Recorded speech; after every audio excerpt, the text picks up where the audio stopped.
所以刚刚介大使讲得很鲜活，除了有在东扩的过程当中，其实东欧就有很大的一块领域，其实美国之前就已经处理了裂解这件事情。那中国大陆其实现在也已经认清了，不愿意跟欧盟呢这个整体打交道，干脆就个别打交道，因为冯德莱恩根本是不能打交道的人。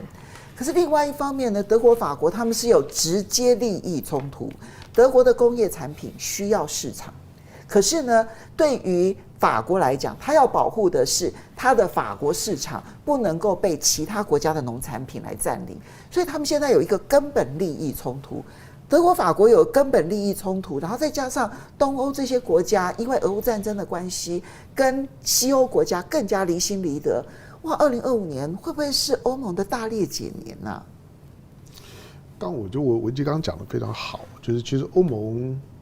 欧盟的裂解不是2024、2025的问题，它已经持续了很长一段时间。那你从欧元本身的币值的变化就可以看得出来，它早就已经失去了它发行单一货币时候的魅力，对，跟的说服力。对，你现在拿到一张欧元，跟当初的那个欧元，你能够在那张钞票当中看到的那个梦想跟感觉非常不一样。你甚至会开始担心这张纸钞会不会有一天又消失了。这个是呢欧盟区现在最大的问题。2024年，当然对欧洲来讲，因为当下的欧洲最大的困难，而且是无解的困难，就是他没有人说了算。冯德莱恩虽然是欧盟的执委会主席，可是他没有实质的决策权。它只是个象征，但是今天的欧洲呢，已经没有大国领导，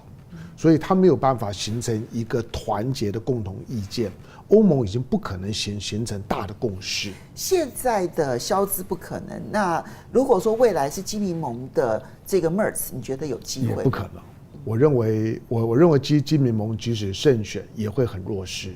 现在的基民盟的气势大不如前。换句话说呢，在传统在冷战之后维持30年，让德国成为欧洲大国的那个德国的两个政治集团的政治，然后一个以所谓的协商式民主为架构的那个政治魅力已经没有了。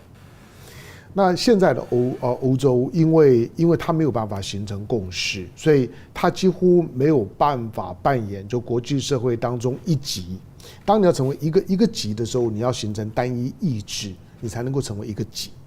那现在的欧洲最大的问题就是，它几乎没有办法在任何事情上面形成单一意志。你看，就连跟南美洲的这4个国家签自由贸易协定。他内部都可以吵成一团呢。对，他的那个吵是真的吵，是很认真的。他不是一种对他不是一种单纯谈判式的一种的表态啊，他就是没有办法形成一级所需要的那个意志，大小事情呢都一样。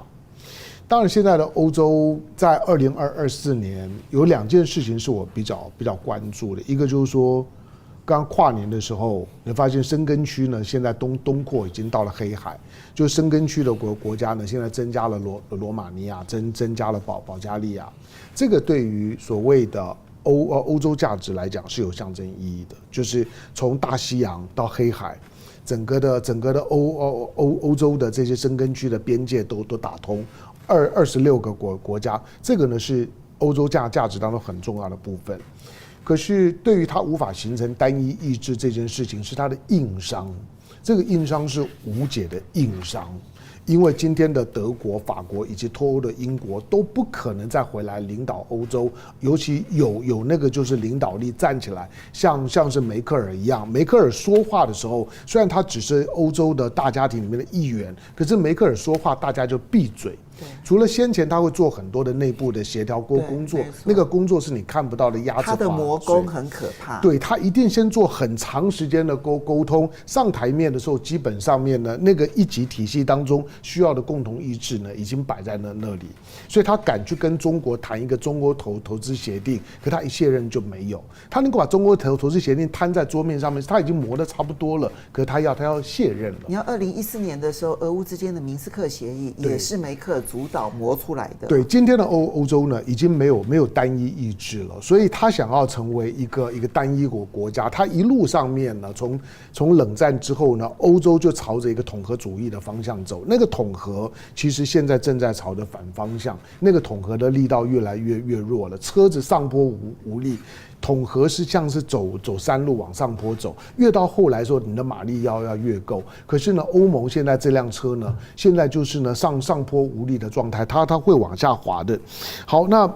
在2024年呢，除了深根区的东扩之外，法国在未来的持续的弱化是欧洲里很大的不确定。除了德国本身内部的政治，就看呢，现在大家看呢马斯克呢的革命输出在德国会不会成功？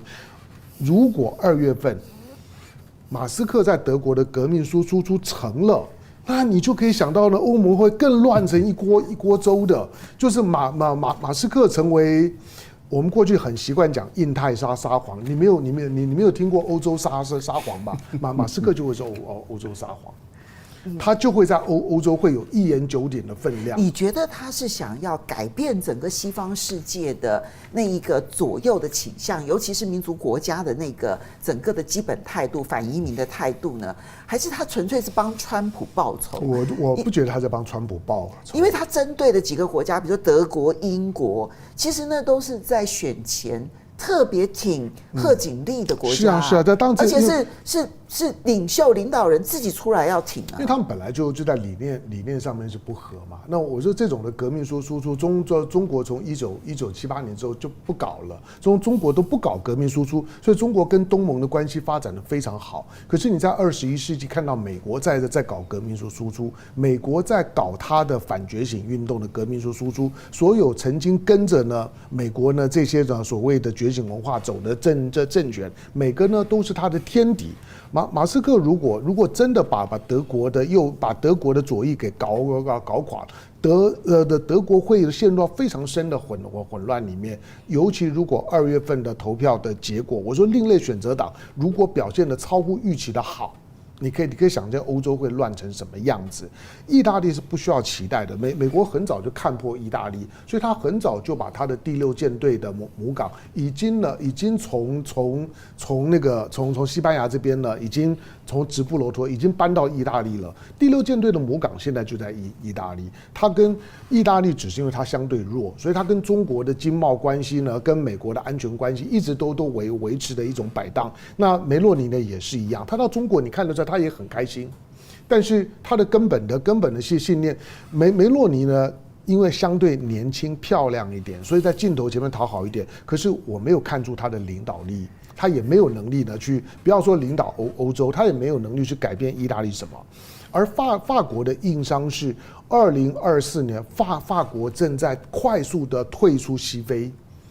西非呢是他真正的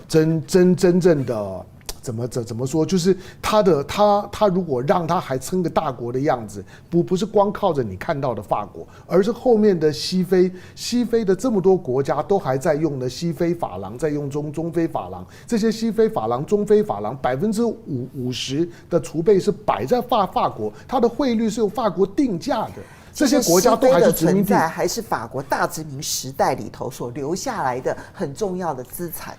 这些国家基本上面都还在法国的金融控制的范围、经济殖民的范围之内，所以法国讲话很大声，是因为它后面还有整个西非，特别是撒哈拉的萨赫尔地区这么多。虽然那些国家被法国殖民越久越惨，全联合国体系里面最穷的10个国家都在这地方。还有海地也是，都在里面。但是法国在2024年底的时候，他已经从象牙海岸撤了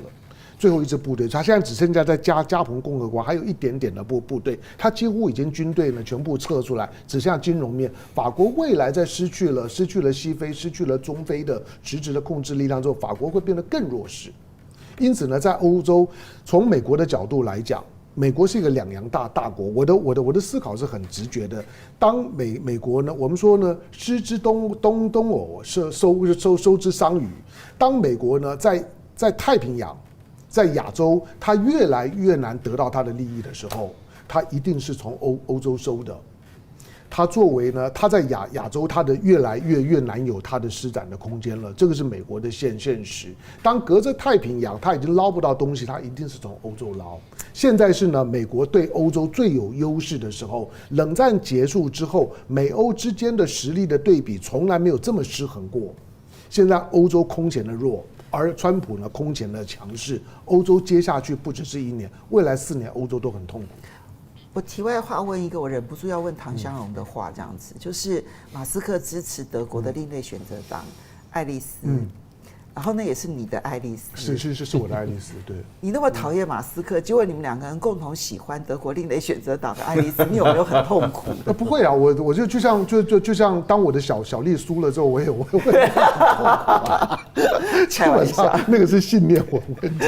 好，这纯粹开玩笑，让大家逗逗乐这样子。好，不过2025年呢，我们刚刚提的是美国内部的大架构剧烈的变化的1年，然后中美关系是待考验的1年，而欧洲很可能会是被裂解的1年，所以这个剧烈的变化都有可能在2025年所出现。还是非常热闹的国际关系啊，我们且拭目以待。不要忘了下个礼拜继续收看风向龙凤配，我们下礼拜见，拜拜，雅虎。